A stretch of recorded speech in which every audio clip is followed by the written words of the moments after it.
রাতের আধারে যারা সিজদাতে রয়, দু চোখের অশ্রুতে নদী যেন বয়। রাতের আধারে যারা সিজদাতে রয়, দু চোখের অশ্রুতে নদী যেন বয়।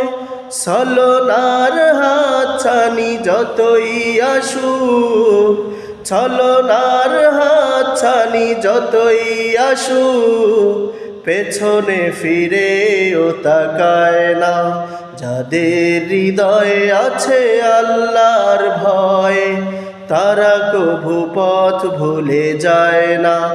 আল্লাহর প্রেম ছাড়া এই দুনিয়ায় কারো কাছে কোনো কিছু চায় না। দিন কায়েমের পথে যারা অবিচল, তারা হলো